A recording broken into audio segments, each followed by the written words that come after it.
通常咧啲朋友咧都係病咗之後咧，佢就諗起，哎呀，我要增強抵抗力先得啦，咁買多幾樣維他命丸嚟食先咁樣，咁先至惡補咧，通常都冇效喎，都仲係繼續病落去咁樣。係啦，所以有啲咩嘢其實可以一路做，慢慢做。其實就唔係話一定要食啲咩維他命丸，其實有啲好多食物咧都可以幫助增強抵抗力嘅。其實我覺得咁樣好抵嘅，因為咧嘢係咪都要食噶啦？係咁單在食啲乜嘢嘅啫，咁就順便可以增強埋個抵抗力咧，咁就非常之即係，因為呢一樣嘢係一定要做，咁但係我哋唔係好識啊，最主要就係即係原來因為阿欣欣今日就擺咗啲嘢喺台面嘅，其實我望落去咧咁鬼簡單嘅，喂，我要防流感喎，跟住我又見到有啲冬菇啊，跟住有啲菇擺喺度就得㗎啦。係咯，咁原來平時中國人煮餸都好多時有落冬菇喎。係啊，嗱，其實我講冬菇會覺得點解會見到冬菇，大家唔會諗到。你咪諗住趁過年嗰陣時就辦年貨順便係啦，呢個就其實琴日買開嘅。嗱，咁其實你同我講話做長者，因為我好多時講開抵抗力，咁我哋會講話乳酪。係啊，杏仁咁，但係呢啲咁嘅食物咧就未必好外國人啊，未必長者中意。嗱，你講乳酪，好生冷啊，好敏感啊，唔可以飲奶。咁變咗我都諗咗一陣，有啲咩嘢長者其實適合嘅，而佢哋又中意。咁第一樣嘢諗到就係冬菇啦。嗱，其實菇類本身咧有一種營養素就叫做葡聚糖。咁呢一個營養素咧，其實真係可以增強抵抗力，令到我哋嘅白血球嘅功能增加嘅。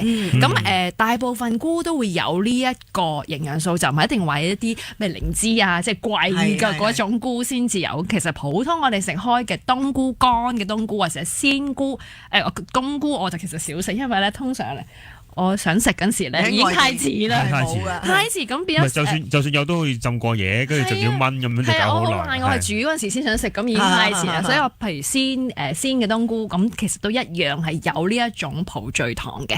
咁研究顯示咧，佢可以增加白血球之餘咧，令到可以減低流感嘅症狀啦。咁假設你真係好似覺得臨急抱佛嘅，哎呀，我好似開始有流感啦。咁其實食啲冬菇或者食啲菇咧都有幫助嘅。即係可以令到自己體格強健翻少少去打仗咁樣。係啦，嗱，另外一個我帶咗特別就係呢個本菇。其實我哋有呢個菇有好多個名。而家好興喎。係咪叫做我見到柳真菇係咪咧？跟住柳真菇啊。係啦，好多唔同嘅名。咁呢一種菇其實而家咧都係養殖㗎啦，見到一包咁樣包住好靚一條條。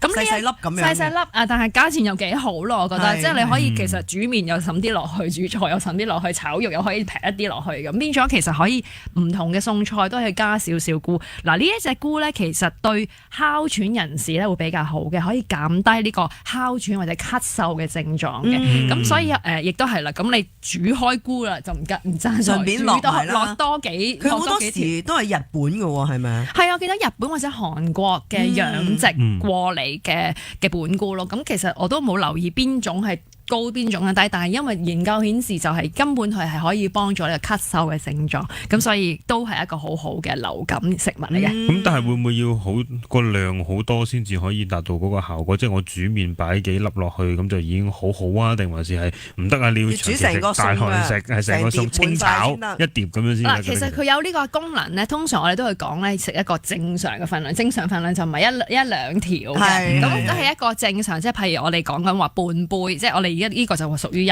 杯啦，即係一個水杯咁樣。係啦，半杯咁即係半。其實就諗起半杯嘅菇，其實就真係唔算多嘅。係啦，咁所以如果可以，我就講話唔同餸都揼啲落去呢個餸，就揼啲嗰個。所以大包圍，樣樣都有啲嘅。係啦，樣樣都有啲，咁就變咗好似全日都有呢一個幫助自己抵抗力增強嘅功效。